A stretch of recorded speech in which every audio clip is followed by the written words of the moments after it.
Hey everybody, this is Daniel here with Propelio, and we are going to have a wonderful show today. We're going to be discussing how real estate does not make you rich. So many people come into this industry, they learn the trade, and yet they fail to become rich. Why is that? Why are you failing to become rich when you know everything you need to know about real estate? And that's what we're going to be discussing in today's show. So please stay tuned right after this. Propelio TV is brought to you by Noble Mortgage and Investments.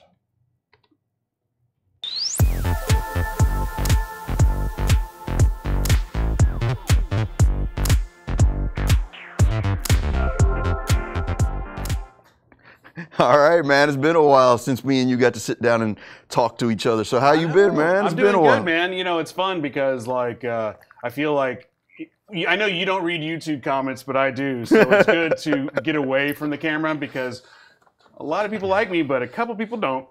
Man, YouTube, the social world of internet in and of itself just allows people to do and say things that they would never do in real life. And it's just amazing. I saw a post on that. I forgot who it was, but they were talking about how, you know, social media has given people the ability to say stuff that they not necessarily would say in public. Right. And then they forget that people see that in public. Yeah. So it's, I think this, I personally despise social media. I just really do. I mean, but it is what it is. So moving forward from that topic. Yeah, real estate. We're here to talk about real estate, y'all. This is going to take a real dark turn. I really do want to discuss this, though, man, because I truly believe what I put out there, and that is that real estate investing does not make you rich. I mean, so many people buy into that, you know, rich aspect. And, you know, I've talked to a lot of friends here lately. I've had a lot of people approach me and say, hey, man, you know, I see what you're doing with real estate. I want to be a part of that. Let me learn what you're doing so I can get the same results as you got. And after going through and hearing this for, you know, 5, 6, 7 years, I've really started to learn that it's not real estate investing that truly makes people rich. And it is a stepping stone, though. But I know Grant Kemp he said it probably 372 times on Grant Teaches Something. That's a made-up number, obviously. But about how, you know, owning rentals will not make you rich. Being rich, then owning rentals will make you richer. See, I'm not even talking about that. I'm talking about just real estate in general will not make you rich. Like, how many people have you met that know everything they need to know about real estate? Are you talking about analysis paralysis? Everything in between. I'm talking about two things can get you rich. Real estate is the vehicle that gets most people rich because it's somewhat easy to get into. But without the core philosophies of business, right? And if you don't have the core philosophies of business, there's plenty of people that still get out there and get rich without building a business around it. But it's those people that are able to get rich without a business backing it are the people that know how to hustle. Like, you can't teach somebody hustle just because you know real estate and you can go out there and you can knock down 2 or 3 deals. Yeah, this goes back to a couple weeks ago. We had Chase Ingram on, CrossFit Gym. Okay. What does that have to do with real estate? Nothing, but it was a good interview. And one of his quotes was, "You can't teach, give a shit." That runs right down the same path. It's like I can teach somebody how to do real estate. And real estate investing in and of itself, I consider to be a trade. Just like, you know, I'm a garbage man, I'm a receptionist, I'm an electrician, I am what of those people. That is a trade. Trades don't make people rich. If I apply business philosophy to my trade, then I can become rich. Like, if I'm an electrician, I'm the best damn electrician alive. How many badass electricians have you ever met that went out to try and start and run their own business and failed?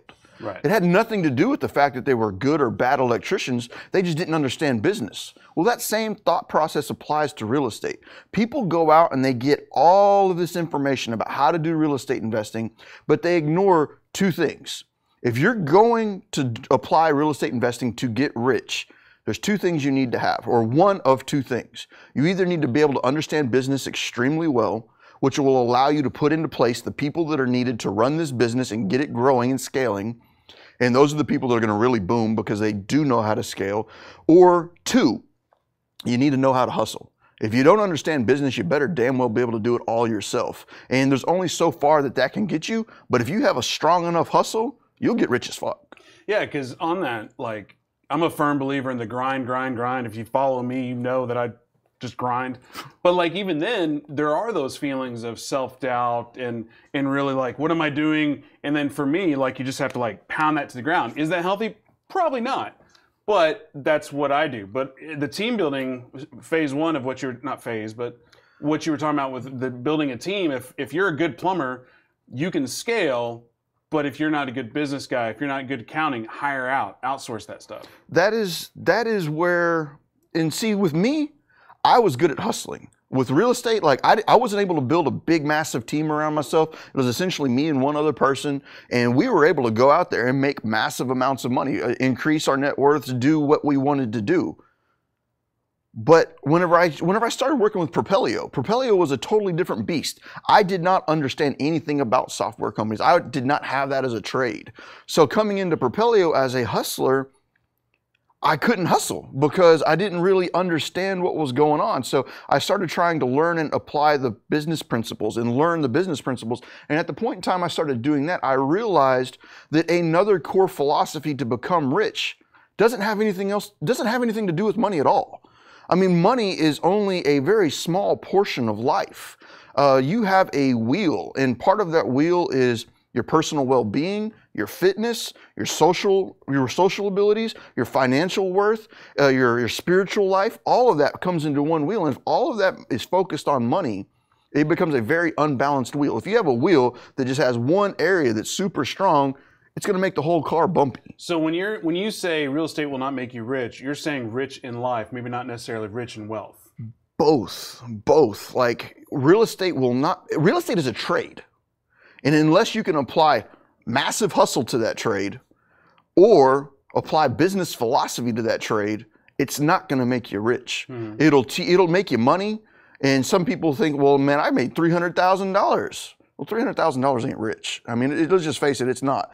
$300,000 might make you through 3 or 4 years if you're living conservatively, maybe 5 or 6 years if you're living conservatively.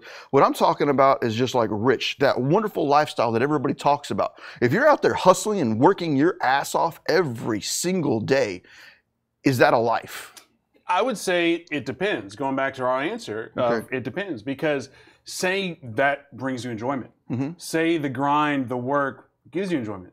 Like I personally am luckily enough positioned to where I enjoy I hesitate to use the word chaotic, but let's just use it and let's not dive deeper into what that. The chaos gives you a zone and you get into it and you love that being in that zone. Because let's face it, a year and a half ago when we started the whole media side, there really wasn't a media division of Propelio. Right. And now it's like a whole thing. Yeah, the fucking Propelio TV in and of itself is its own company almost damn near. Yeah. So, but what I would question and push back on you with that is I used to be that exact same person.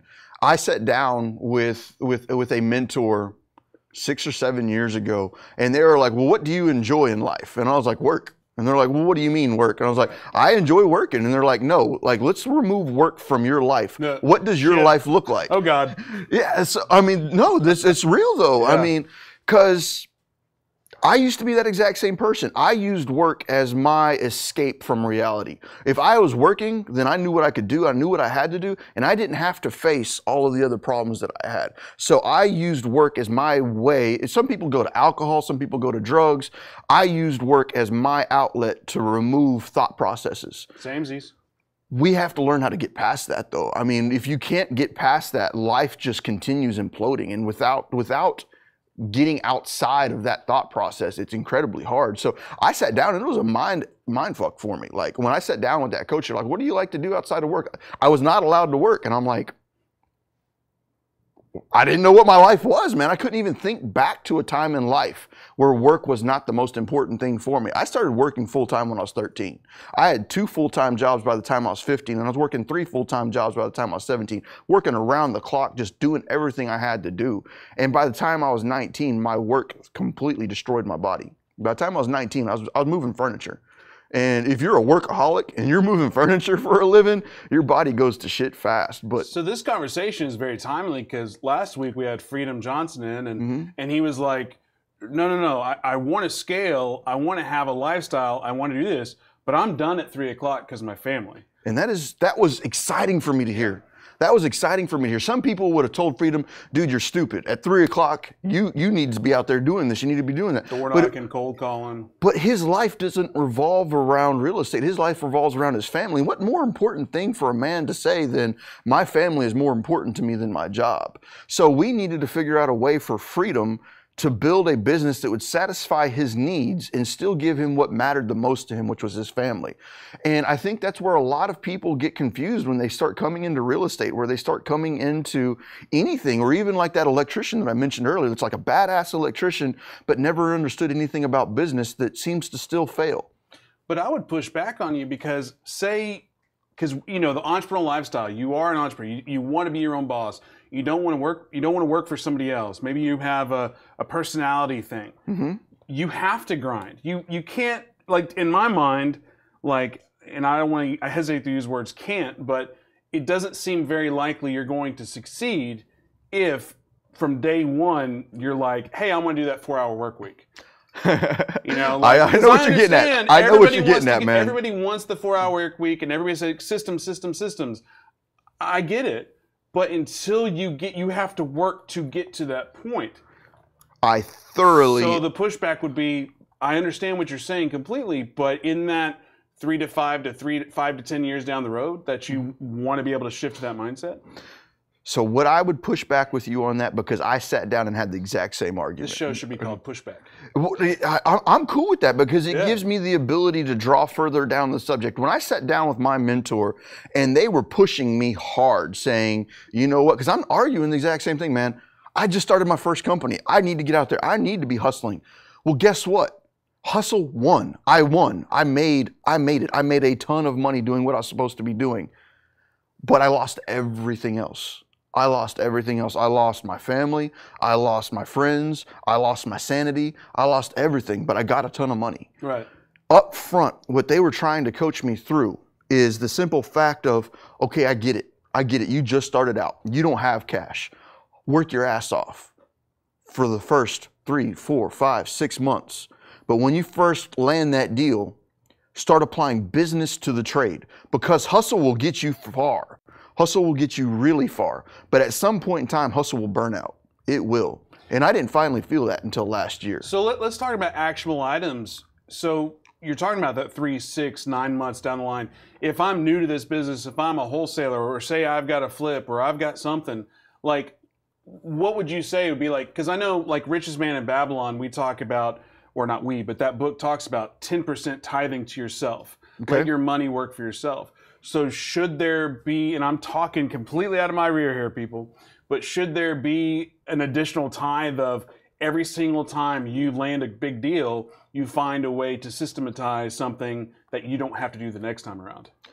Exactly. That is what I'm trying to get to. Is that a light bulb, Tommy? That is exactly what I'm trying to get to right here, though, is that what you just said is grind until you can pay someone else. And that goes into the next philosophy that will get you rich, because it's not real estate that gets you rich. It is truly understanding the abundance mindset. The abundance mindset comes far more than just the oh, let's all just be happy thing. It really has a lot more to it than that. If you knock down that first deal, let's say we go that 6, 7, 8, 9 months in, and we knock down a really good deal that puts $30,000 in the bank account, and you're sitting here thinking, wow, that's awesome, but you just got that first $30,000. And your initial thought process is, well, I can't afford to hire somebody. I have to have that $30,000 to pay somebody. Marketing, I have to have this, I have to have that. Flip. That all comes from a scarcity mindset of, I'll never get that money back again. You know, if you take that money and you apply it to the abundance mindset of, I've got this money, instead of trying to hoard that, I take that money and I give it to other people. I say, I'm going to hire myself a virtual assistant, like you just talked about, to where I can outsource and build systems around my business.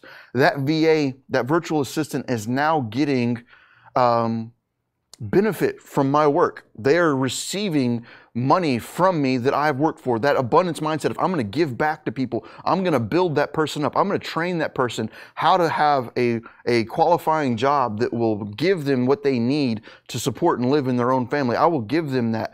That is the abundance mindset. That person is now going to work for me, and they're going to take a load of work off of my plate. I used to work 90 hours a week. Now I've got my virtual assistant. Now maybe I can work 70 hours a week, or maybe I can work 60 hours a week. And then I'm sitting here and I start freaking out because my cash is dropping, but I need to keep going forward. But now I've got my VA doing things.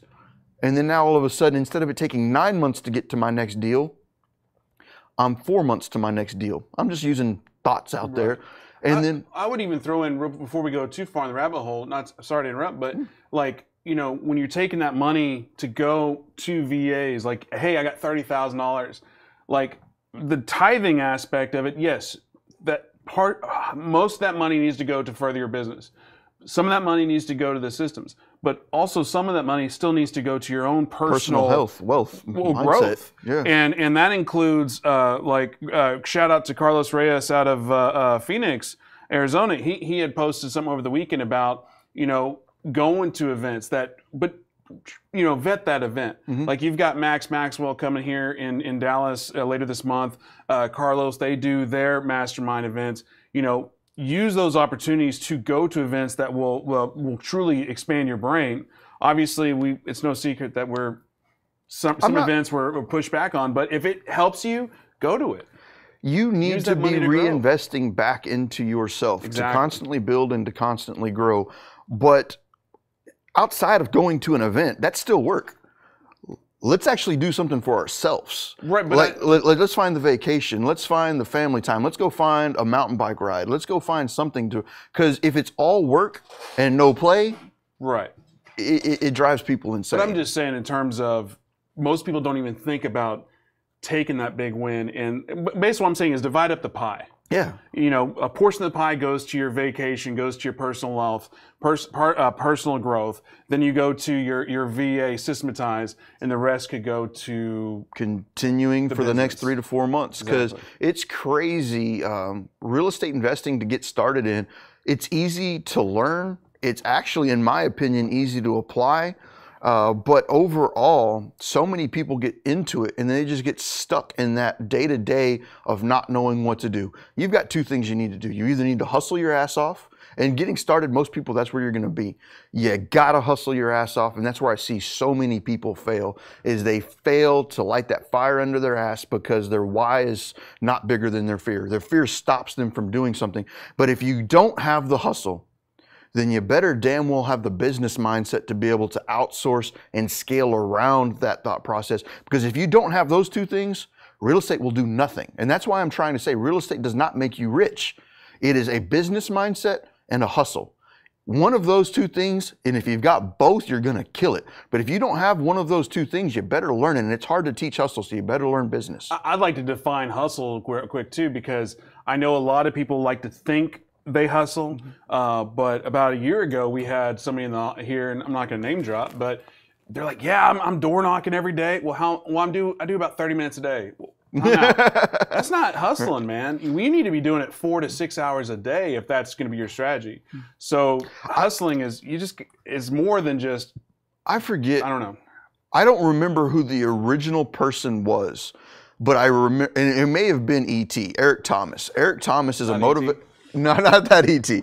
Eric Thomas is a motivational speaker that I absolutely love listening to, man. Like, if I'm ever down and out, I'll hop on YouTube and just listen to this, man. Eric Thomas, I love listening to this dude. But he gave an amazing speech one day, and I'm going to butcher it to all hell because I am by no means an Eric Thomas.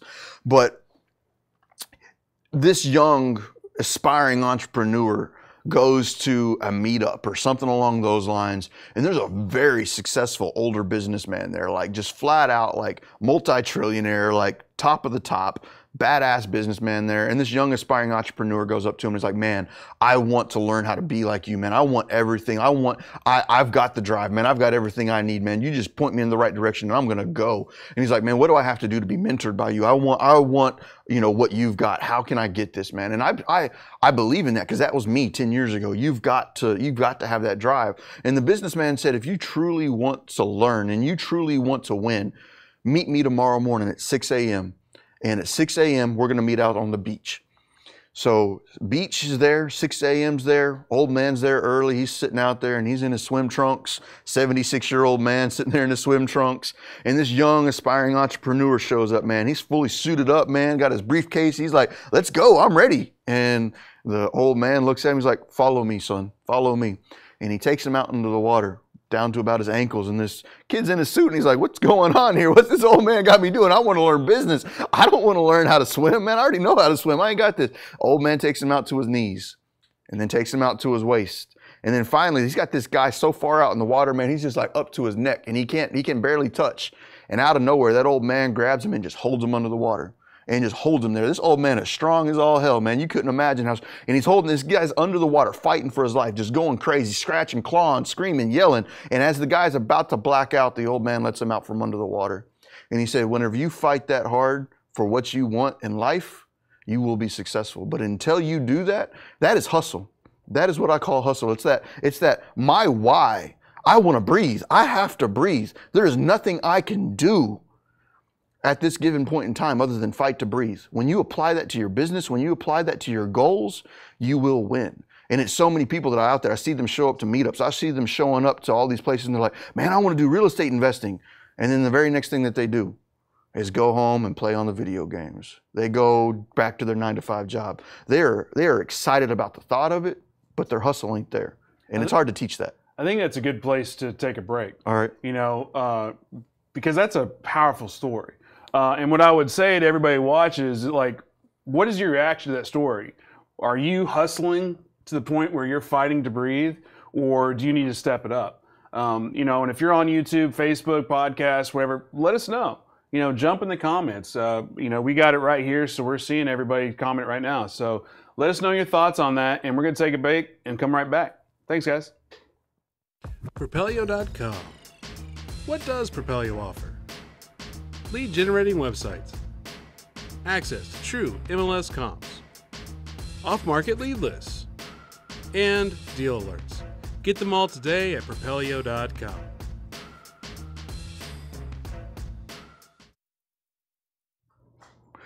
All right, so we're back, man, and I think we just came back from a pretty hot topic. If you're in there in the questions and you're out there watching this, man, truly self-reflect. Look at it. Are you truly hustling? Are you truly trying to breathe? Are you truly trying to survive? Yeah, I like what TJ just said. I'm hustling 25/8, but not after 10:30. I totally do not get that. I totally don't get that. You know the 24/7. Okay. He's saying 25/8, but not after 10:30. Okay. So he's basically saying he's just kidding.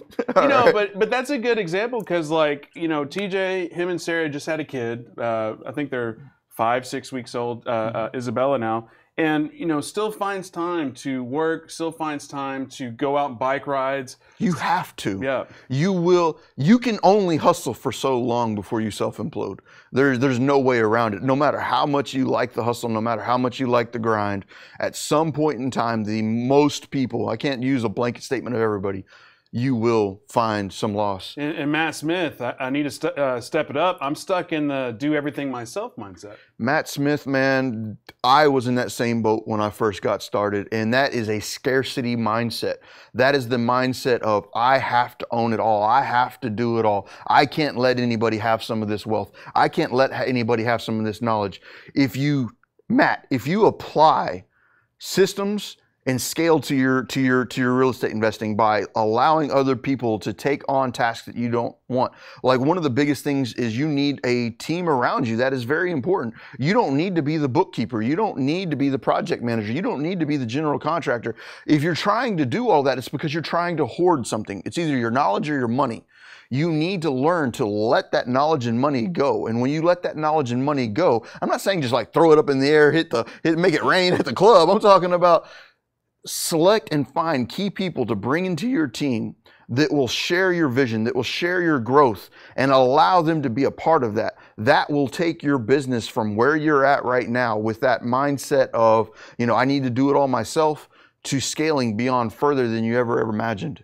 I would like to get into what exactly systems are and what scaling is. But before we do that, I do want to point out, like Mitch Stephen, he was in here, I don't know how long ago. Yeah. It seems like yesterday, but it's probably a year and a half. That was a good show. It was. Well, he's been on a couple times. Yeah. But one of the things he had said, and I can't remember if it was on the show or just in past conversation, but we were talking about that pie.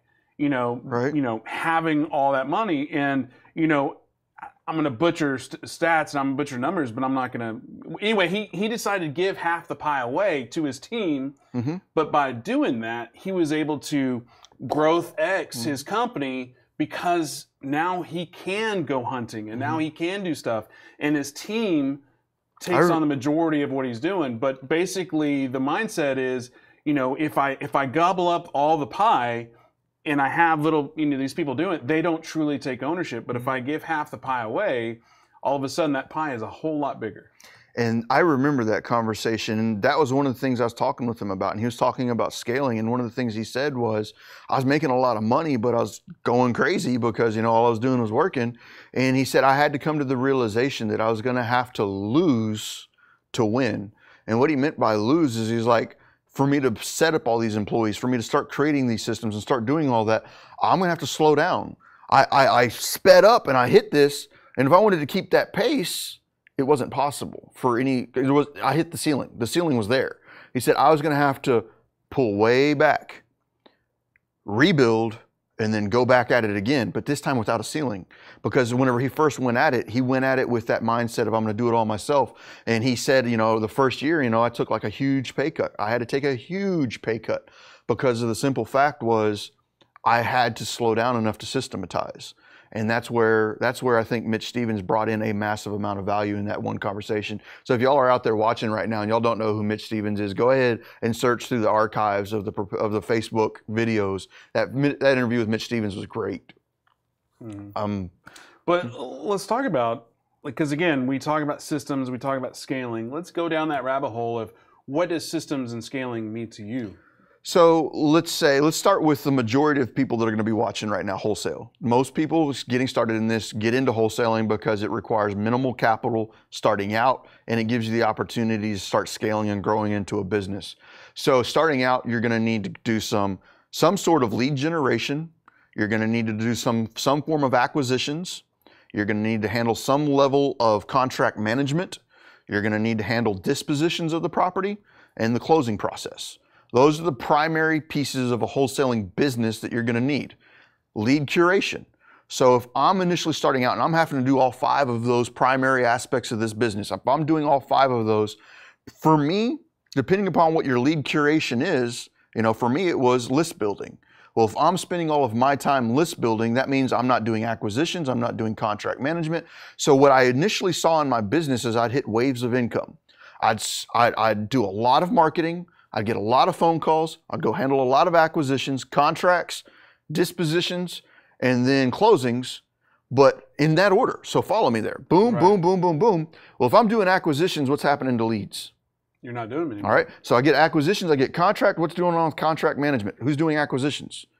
Nobody. So that's the problem. So what the first step what I did was learn how to automate the lead generation aspect of stuff. I started outsourcing virtual assistants and other people, so that way, because what I saw is waves of income. I do a bunch of marketing, and then 3 months later, I'd have a bunch of deals closed, but my pipeline was dead. Yeah, and one of the first rules of whatever, wholesaling, flipping, whatever, is you never stop marketing. That is because your pipeline is your lifeblood. And if you stop marketing like you were doing, you have that, oh shit, I just had $200,000, but then you have 6 months of nothingness. That's exactly the problem, and that's where it comes into the whole scarcity mindset of I'm not going to share my knowledge or wealth with anybody else. If I'm the one trying to do all the lead generation, you can't, because once you're doing lead generation, then the phone starts calling. Who's answering the phone? I am. If I'm answering the phone, I'm not doing lead generation. So the very first piece I did was I automated the lead generation aspect. So then we go into taking on the phone calls. We go into acquisitions. It's not easy to hire someone for acquisitions. I mean, you can't just drop a Craigslist ad or go on Indeed or go into Facebook and say, I'm hiring a well-trained real estate investment acquisitions team. you're not going to find it, because somebody that's good with real estate acquisitions is likely doing real estate acquisitions. So On their own. yeah, on their own. You don't find too many people that are going to be rock stars that are going to be on your acquisitions team. So you're going to need to build that internally. Well, that's going to take systems. That's going to take training. The more time that I invest of my mind putting that into someone else's mind, that's once again goes to the abundance aspect. If I'm trying to hoard that knowledge because I'm scared that I'm going to train this person and they're going to run off and they're going to do this. Let's run through and think about this. There's a CEO, and he's sitting down in a meeting, and he's meeting with his chief operations officer, his COO. So the CEO, COO are sitting down, and the COO presents to the CEO. He says, hey man, there's this training coming into town that's phenomenal. This training will teach all of our employees everything they know to do our jobs. Everything, man. It would be awesome. They could be amazing employees. And the COO is excited about this. And the CEO just looks at him. He's like, are you crazy? Why would we ever teach all of those people to do our jobs? You know, then we'd be replaced. How would we stay in business if we could be replaced by all of these people? And the COO said, but what if we train them and they stay? You know, how would our life be different if we trained them and they stayed? And the thought process behind that is, if you give to people and you give them the ability to grow and you give them the ability to become who they want to become, even if they do go somewhere, their loyalty, the respect will still be there because you have built them. And that's huge, because like there's so many people, like, yes, there are people that no matter what are going to branch off, and you know that from day one. Mm-hmm. You know that when you first interview this person, I've got to be a year to 2 years of this person before they leave. And that's why I need to have in writing and some kind of documentation that, hey, I know you want to leave and I'm going to teach you everything you know, but let's be honest, you're out in about a year or two, right? Yeah. But then there's other people that are going to be loyal, that are going to stick around. And the only reason they would ever leave is if you break that loyalty chain, you know, and whether that's through money or through just whatever. So Absolutely. that, again, goes back to open up that pie. And I think that's key for some people, because whenever you start training acquisitions for a wholesale team, that's scary. That's scary for a wholesaler to essentially teach somebody else one of the key pieces to wholesaling, which is acquisitions. So a lot of wholesalers get scared that they're going to hire somebody and that person's going to take everything from them, so they hoard it. Well, so my next step was I needed to train someone to answer my phones and handle acquisitions for me. That is extremely hard. So I went out and I started placing ads for somebody that met a simple business criteria that I was looking for, and I spent 6, 7, 8 months of training that person. It's not, you can't just hire somebody and then invest nothing into that person and then expect that person to thrive. And that has been a big problem of mine for a while, because I had so many other things that I was trying to accomplish that I wouldn't hire somebody until I was drowning. And when you're drowning, I can't worry about building somebody else because I'm trying to breathe over here. So it was bad timing for me. It was bad thought processes on my side. You're going to have to accept, you're going to have to slow way down. You're going to have to scale way back to take the time to build other people up. So for me, an solid acquisitions person took me probably 6 to 8 months to train. They were really good out of the gate in regards to just their ability to communicate, their ability to push for a close, but they didn't have real estate investing knowledge. They didn't understand the experience. So I had to teach them what's sub 2, what's a wrap, what's a wholesale, what's a Lonnie deal, what's a short. That takes time, and that takes a lot of time investing into somebody else. So that was the next step to growing and scaling that business, was outsourcing the acquisitions piece. So where would you find people, like, or where's, maybe not you per se, but what are some ideas that we can think of that maybe people that are looking to bring on acquisitions? Because we already said Craigslist is probably a no-go. So this is what I did, and what I'm going to go out there and say. And I was getting nervous on these shows because I have no clue if what I did was right or wrong. I just know what I did.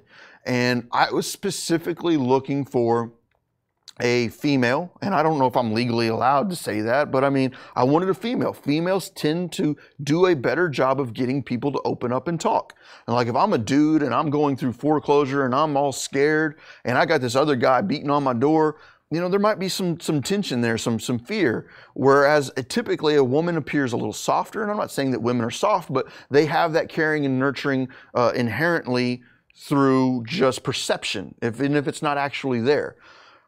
I wanted a female that was on a personality side. You go take the DISC test, that had a very high I, their ability to communicate, their ability to talk, their ability to drive a conversation forward. I can't hire someone to do acquisitions that's a fly on the wall that'll never talk. That does not work. So I needed somebody that was bubbly, communicative, but I also needed somebody on a personality test that had a high D, high red, because I also, while I enjoy the fact that they can communicate and talk and everything else, if they're scared to ask for the deal, if they're scared to go for the close, if they're not the pit bull that just goes for the throat, then they're not going to be a good closer. So I needed somebody that met those two criteria.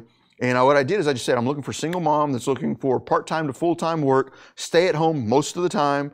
I need somebody to handle all of that for me. This is mainly for the acquisition of phone calls. So what I did is I had somebody running all my phone calls and acquisitions, and I wanted to move them towards going out on the appointments themselves, but we never made it that far. But over the phone, absolute killer. She was a rock star. Like, she could just close because she understood and she knew what was going on. So she would close, get me the appointment. I would go paper it up. And then she was also handling contract management for me. Remember, I told you it was just me and one other person. I didn't build a monstrous team because there was a lot of hustle still in me. I was still working the 80, 90-hour weeks without thinking twice about it. This goes back to you're very public and open about how you failed in real estate. Yeah. Thus why we're having this show and this conversation all together. A lot of people look at me and consider me to be a massive success. And in a lot of people's eyes, I am, and in reality, I likely am as well. I don't feel that, I don't see that. I was able to knock out a large number of contracts. I was able to make massive amounts of money in real estate. I took myself from essentially a 6th grade education, going from looking at life in prison by the time I was 19, to going from being suicidal as all hell for most of my life, to becoming a multimillionaire. Now, although I don't feel that right now, I have achieved some level of success, and I need to accept that. While I don't feel it, I need to learn to accept that. Where I say that I failed is I built the lopsided wheel.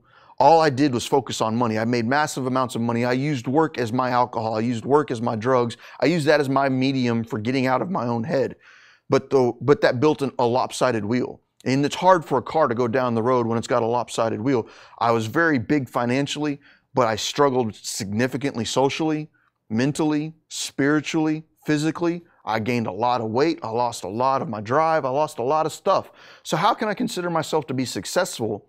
Because I've got one thing. You're not rich unless you've got everything else going around. And for those that are watching right now and that are in DFW, this is by no means a sales pitch. And quite honestly, I have a mentor of mine that's coming into town, and do not look at this as anywhere close to a sales pitch. I had a mentor of mine that's coming into town at the end of this month, and he's doing a 3-day training.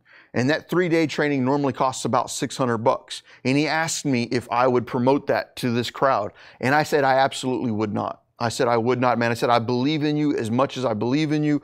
I will not promote that to my crowd. And I was like, but if you would allow them to attend that 3-day class for free, I will tell everybody about it. And I was like, and this isn't some scam or gimmick. They do not give this thing away for free.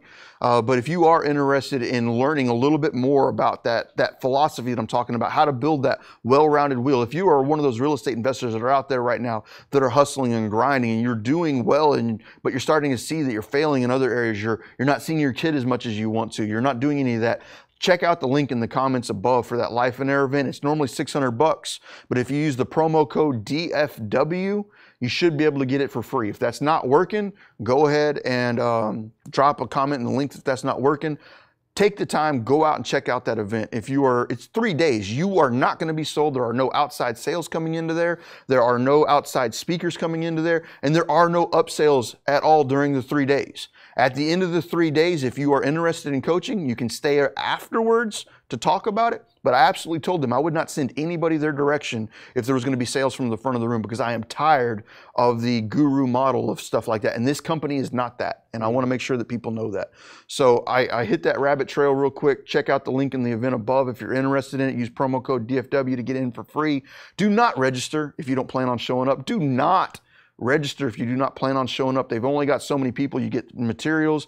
If you register, make sure that you commit to me. I do not want you clicking on that link unless you plan on showing up. So go ahead, check that out. Let's get back to the conversation. Well, we're talking about the wheel, the lopsided wheel. You know, and then again, going back to the earlier conversation about to be truly rich, whatever that means to you, I would say you need to define what rich means to you first, but then making sure your wheel is not lopsided and you do have a fully spinning wheel. And that's where I got into trouble. That's where I started really hitting considerable amounts of trouble, is as I was starting to grow, I still had that scarcity mindset of I need to control it all, I need to own it all, I need to keep this all.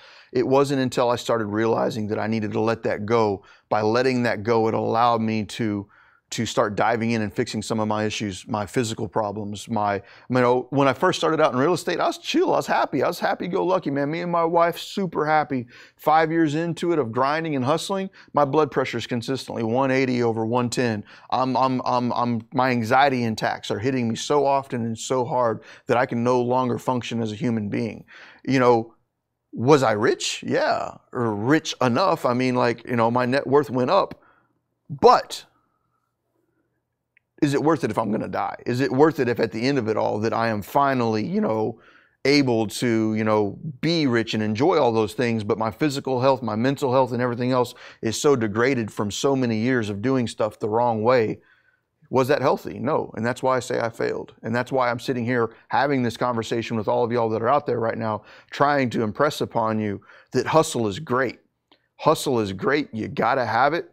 But more important than hustle is you got to understand business. And part of business is, to grow a business, the abundance mindset. Letting that wealth go with the anticipation that it's coming back. It's a good segue to Matt. He had a quick question, just came up. How do you get rid of that scarcity mindset? How do you get rid of that scarcity mindset? I don't know how to answer that. I don't know how to answer that. I know how, I don't even know what happened for me. It just finally clicked. And when it finally clicked, the world opened up to me and it was like, wow, this is a totally different mindset. So we always talk about different levels. We know starting out, we're here, and then we always want to get to here. And I did a video a while back where I was like, man, I would never be where I'm at today if it wasn't for the key people in my life that were already up on the next level, that, you know, they saw me down there trying to climb, trying to get up there, and just constantly seeing me, you know, get halfway up the wall and fall, that finally threw a rope down to me and said, man, come on up here. And they'd get me up there. And right now I'm trying to make it to that next level where I'm trying to get up there, and I'm trying to find somebody to pull me up and help me show the ropes. But it was about the time I hit like level 3 or 4 that I finally started opening up and starting getting an understanding of that abundance mindset. And that all came through trying to understand and how to give more value, how to bring more value to other people. For Matt, man, I really, truly wish I could answer that question on any significant scale, but you need to be able to look inside and get rid of that fear, get rid of that scare of, what happens if I give somebody something? What happens if I give this money away and it never comes back? What happens if I invest in this person and they don't perform? You need to be able to just understand that if you take diligent action that is, I don't know, don't be dumbass, but, you know, I don't know how to say it eloquently. Don't be a dumbass out there and just go out there and give everything away, but go out there and give it to the people that will embrace it with an abundance mindset and grow with you. To me, it's a logic test. Okay. It's simply pro-con out the situation. If by bringing somebody on and teaching them, you know, 90% of your business, is that going to benefit you, or is that going to increase competition down the road? Mm-hmm. If it's down the road, then it's a further logic test. It's a further rabbit hole of, okay, well, how far down the road that is and how much can I gain at this moment in time? Mm-hmm. And it's simply that. It's a pro-con of everything. If I, like, for instance, with the media stuff that we're doing now, AZ Flip guys, they were watching earlier, you know, in real estate, there's one singular house, and with one singular house, I can either get the deal, lose the deal, somebody else gets the deal, they lose the deal, we JV on the deal, or somebody else entirely gets the deal. Yep. So it's very static in those. You either make money, you either make a lot, you make a half, or you make none. Right. Whereas like in the social media world that we're in now with the content game, it's AZ Flip guys. If they've got 50 people watching and I've got 50 people watching, well, that doesn't mean they have their 50 and we have our 50. They could still be the same 50. Mm-hmm. So why not team up and like help each other out? That's the abundance mindset. It's the abundance mindset. Instead of saying, hey, AZ Flip guys, y'all are doing great, I hate you. Right. Let's pair up. But again, it goes back, but that doesn't start there. It starts with let's do a logic test. Let's do a pro-con. Well, going back to the example I just gave with the house, it's I get the house, I get half the house, or I don't get the house. With content, and I'm only bringing this up just because this is relevant to the past couple months and I had this conversation with Chris when we were in Phoenix, if I put out content, he puts out content, there's no law that says somebody can't watch both of us. Okay. But again, to get there, it took a logic, it took a pro-con, it took a minute to get there. And that's all I would say is just look at it logically and write out the pros and cons of taking action. So if you're watching right now, throw down some of the pros and cons of what it would be like to train and hire somebody to replace yourself. Like, what would your life look like if I could train somebody to replace me? Right. You know, so think about that. Like if I'm doing wholesaling and I'm the one doing all the 5 key pieces of wholesaling, how would it feel if I replaced even 2 or 3 of those? How much better would my life be? What would my deal volume look like? You're sitting here scared, well, I'd have to give up a piece of the pie. I'd have to pay somebody. I'd have to do that. You should be excited about giving up some of the pie. You should be excited about paying somebody something. That should be a goal for you in this business, is to be able to give up that pie. And let's look at a pizza. Like if you get a small pizza, a personal pan pizza, and you eat the whole thing, that's still a tiny ass pizza. Right. But if you get an extra large pizza and you get half that pizza, that half that extra large is still a lot bigger than that personal pan. That is extremely and look important. at me, I know pizza. Man, pizza sounds good. Are we going to order pizza today? We better order pizza. I'm hungry now. You know, now we're talking about pizza. I think it's time for another break. So there's your order some pizza for lunch, people. All right. We'll be right back. So we'll be right back, guys. Propelio.com. What does Propelio offer? Lead generating websites, access to true MLS comps, off-market lead lists, and deal alerts. Get them all today at Propelio.com.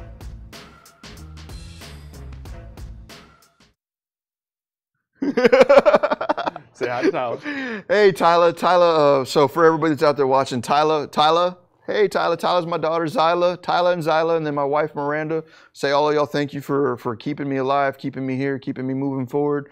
Thank all of y'all, and I appreciate it. Thank all of y'all and everybody, thank all of y'all, man.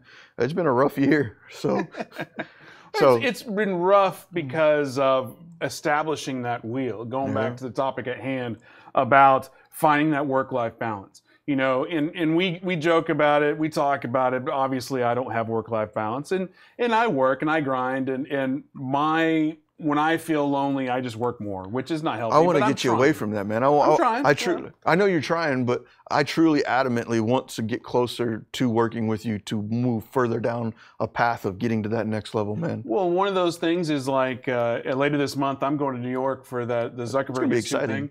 But it's only a one-day thing, but I'm going Thursday morning so I can have Thursday and Friday to play. That's going to be awesome, man. So I love New York. I haven't been there. So that was a decision I made to go, look, I want to, Miranda, when you feel lonely, come hang out with y'all. I will.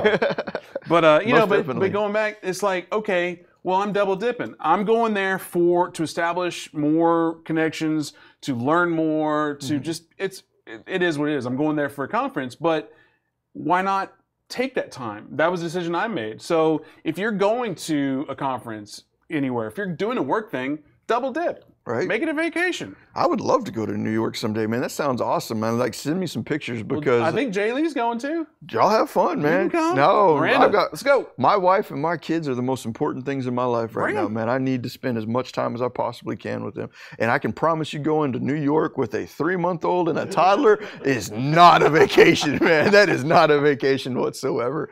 But let's hit some comments real quick, right. man. We've got quite a few people watching. We've got a lot of comments that are dropping in. So let's start with the let's see what we got YouTube. here. I know we had a couple people on YouTube. Marixa, when you want to succeed as bad as you want to breathe, you will be successful. E.T. watch him to Banks This My Girl page. Man, thanks. E.T. is awesome. Eric Tomics, man, if y'all are not watching right now, go out there, find him on Facebook, go out there and find him on YouTube, find that speech that I was just discussing, because like I said, I cannot say it anywhere near as well as he does. Eric Thomas is a beast, man. I love working with that dude. Brady, acknowledgement is the first step. If you can ID your behavior actions that reflect lack of abundance, then you can apply countermeasure. I'm still working on it myself. Dude, Brady, that was the best. Matt Smith. If you're still out there watching, somebody tag him in there. Maybe tag him in Brady, because he's watching on Facebook. I don't think you can see Brady's comment on YouTube. Right. But Matt Smith, YouTube, Brady, he said, and this is great. He said, acknowledgement is the first step to the abundance mindset. If you can ID your behavior/actions that reflect lack of abundance, you can apply your countermeasure. That is an amazing, absolutely amazing answer to that question dropped by Matt Smith of how do I find that abundance mindset? And now that Brady said that so eloquently, I see how that has evolved in my own mind. So perfect. You answered it for me, Brady. Thank you. And then Aiden, like versus the con, more time for hobbies and helping someone out by hiring them. Yeah. There you go. It is extremely important to be able to move forward on that. Yale, the work has always been the easy part for me. Getting away, making time for family and friends is the hard part. My life today is completely different than the first 3 to 4 years in real estate. Today, I truly feel rich because I'm more focused on the overall picture and health, just not just work. And that's what I'm trying to get to with Yale was like, man, I was in a similar boat, man. The first 5 years of my business sucked, man. And maybe that was because I had the hustle. I had the hustle, but I didn't understand business. And but by the time 5 years hit, man, I was burnt out, man. I was sick in the head. So Sonia, she was replying to Matt as well. She said, apply the book Secrets of a Millionaire Mind. I know you're not in AZ, but you can watch 2% Club that speaks about the book Tuesdays 8 a.m. AZ time, whatever AZ time is whatever, with Jeff Fagan, and helps with those old programs in your mind. That's awesome. That's awesome. So if we got anybody out there that has some questions on the topics we're talking about today, if anybody wants to debate me on the whole real estate make you rich aspect of stuff, I'd be interested, because I understand why so many people think that real estate makes you rich, because it is the vehicle that provides most hustlers and business-minded people the ability to scale that start with nothing. But it's not real estate that makes you rich. It's the systems that we put in place. Like I had a friend of mine the other day, he's a badass diesel mechanic. And he's like, man, I want to learn. He tried starting his own diesel mechanic business and he's not doing as well as he wanted to. So he's like, man, I want to learn real estate. And I was like, man, I can't teach you real estate because that's going to take you 4 or 5 years to really become good at. And then you're still not going to understand business and you're not going to understand the hustle side of it. Why don't I just take the trade that you already know, which is being a diesel mechanic, and I teach you business and you apply business to your diesel mechanic business, and then you can grow and scale from there, because me teaching you another trade does you no good. Mm-hmm. So TJ, building a team, systems, outsourcing via or et cetera is all good, or VAs, et cetera. But the systems is about step 5. Too many people try to build their team without knowing how to do it first, or not how to do a deal first. Step 1 is being a leader and having experience to taking multiple forms, multiple deals and sourcing from the table, or partner with someone. Basically, what he's saying is before you can build the team, you need to know those steps first. I would agree and disagree at the exact same time. Because it goes back to the answer of it depends, because there's things like accounting. You don't need to be an accountant. Hire an accountant. But I would agree and disagree with TJ adamantly, and I would gladly debate him on this, and that is, I don't need to know how to do a deal. I don't need to know a damn thing about doing a deal. Doing a deal has nothing to do with business. Mm-hmm. If I understand business, I can put the right person in place that knows how to do a deal. If I understand business, let's say real estate investing is a trade, just like an electrician. As a business owner, do I need to know how to be an electrician to own an electrical company? No, I need to know how to do business. So real estate investing is a trade. I could go out to Araya and I can find a room full of 50 people that know how to invest in real estate. They know all the principles, they know all of that, but they haven't been able to do a deal because they don't understand business. They don't understand the concepts. So if I can find 2 or 3 of those people, I can hire them. I was like, you're hired, you're hired, you're hired. I know business, boom, I'm doing deals. So again, Matt Smith, how did you learn the business side of things? How did I learn the business side of things? And that's you learn? Yeah. So that's where I started out. And that was Matt Smith. I didn't understand business. I understood hustle. So I got out and I hustled my ass off for years and years and years. And that paid out well for me financially. It did not pay out well for me mentally or emotionally. What ended up going on there though is, and I lost my train of thought there. What was his question real quick? Business side. How did I learn the business side? I didn't start understanding the business side until Propelio came around. Propelio was a business that I could not really truly just hustle on because it's like, if I need software developed, I can't develop software. If I need this done, I can't do that. I don't know any of these things. My trade was air conditioning, electrical, mechanical, construction, and real estate investing. Those were the things I knew. I didn't know all this other stuff. So when I ended up going to work for Propelio, or when I ended up coming to Propelio as a co-founder, I didn't understand business. All I understood was hustle. And what I ended up doing was hustling without really knowing what direction I should be going in. And that ended up causing me problems. It wasn't until I started understanding business and started realizing how to put a business together did I start understanding business. And I'm trying to just be open and honest with you. I'm not up here trying to lie and pretend I am who I'm not. And I would push back. No, not push back, but like it's a shotgun to sniper effect. Eventually, all businesses, you need to have a team of snipers that are just sniping the individual, not the individual task, but that division. Right. But like for me and for my role at Propelio, it was shotgun. And then over time, it's narrowed to the social media Propelio TV side. And over time, it got there. In a lot of ways, I still don't know what the hell I'm doing. But, a year ago, I really didn't know what the hell I'm doing. I remember the first time you and I went live, like we're sitting there and I was like, I want to see if we can figure this out. You said about a week or two. You said a week or two. And then like 45 minutes later, we're live. Yeah, well, that story was my first day with Propelio with Daniel is like, hey, I want to, in a week or two, start doing Facebook Live. Here's what I got figured out. And I said, well, we got 2 hours. Because Joe Boston was coming in, and even then we didn't know what they were doing because there was a giant lag, and I know but it was you a work and in Joe progress. were having a fun conversation, and Miranda's like, "You're still live." And we're like, "Oh shit, let's delete that." Well, this goes back to the point that I'm trying to make in some ways with the people that are watching today is.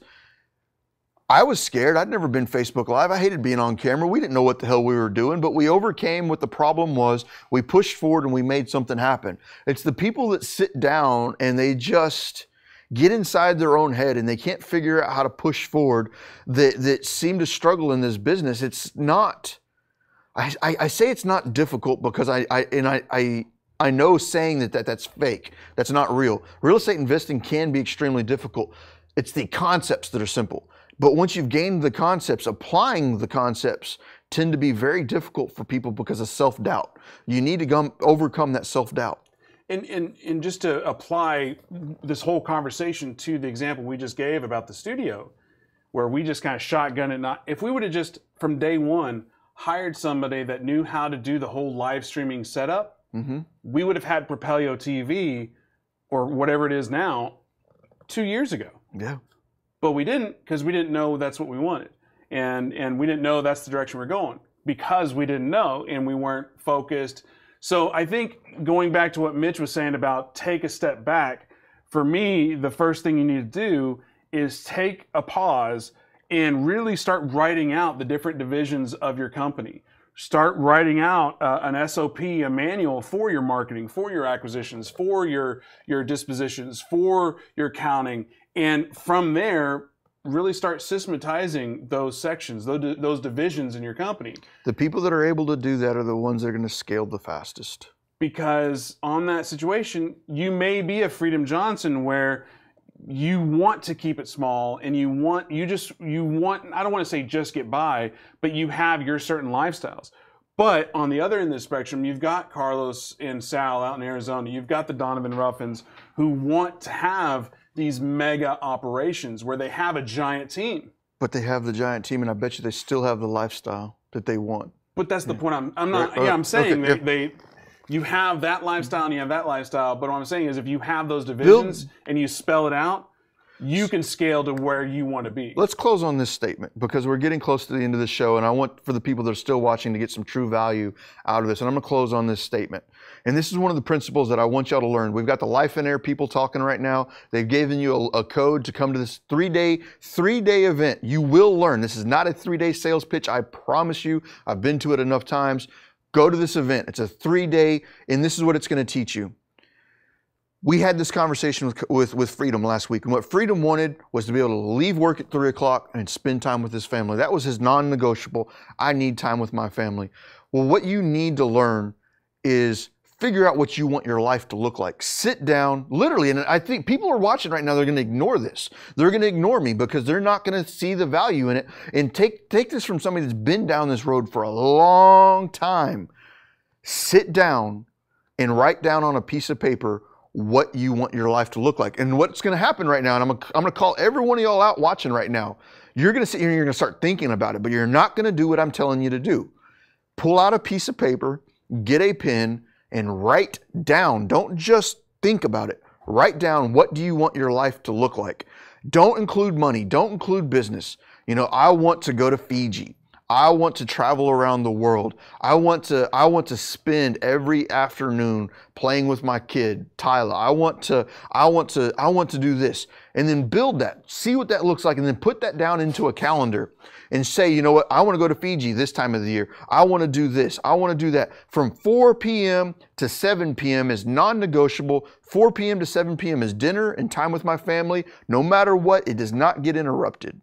If you sit down and you build that out, and then say, okay, I've got this much time left in my week. That is how you're going to have to build your business. If you've only got 35 hours left in your week, then you better learn how to make your business work within that 35 hours. And if you look at that 35 hours and you say, I'm not allowed to have any more than 35 hours this week, you will learn to start hiring people. You will learn to start training people. You will learn to start spreading the abundance out. And for anybody that wants to take that same philosophy that I just gave to you in that short period of time, click on that link, go check out Life and Air. We're not dealing with sales pitches and we're not dealing with the gurus. These are truly people that are out there trying to help others, because Steve Cook, the guy that founded Life and Air, the badass behind Life and Air, he was a multi-millionaire. His net worth was probably somewhere around that $8 to $15 million range. And I'm just throwing hypothetical guesses out there, but he was killing it. 60, 70 houses, you know, in his single family rental portfolio, doing 20, 30, 40 flips a year, out there killing it. And suicidal as fuck. Mm-hmm. Why? Because it was a lopsided wheel. So that is what's going on. That's what's happening out there. And so what Daniel was just saying about writing down your why, if you would like to share in the comments, you don't have to. I'm not be like, hey, share. But if you want to, throw it out there. And we'll do our best to hold you accountable for that.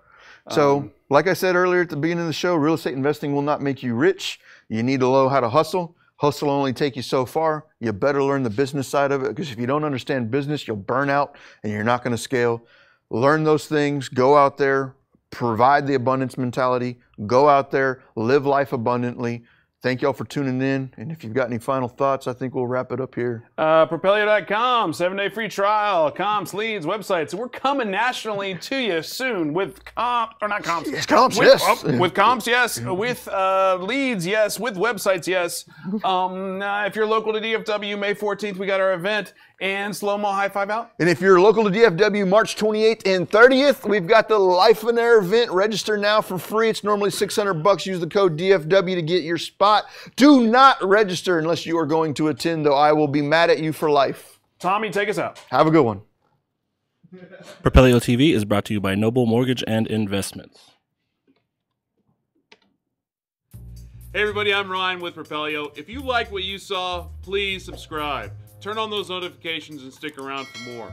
We have tons of content like this all over our channel. So if you want to learn more about real estate investing, stick around, watch Propelio TV, and we'll see you later.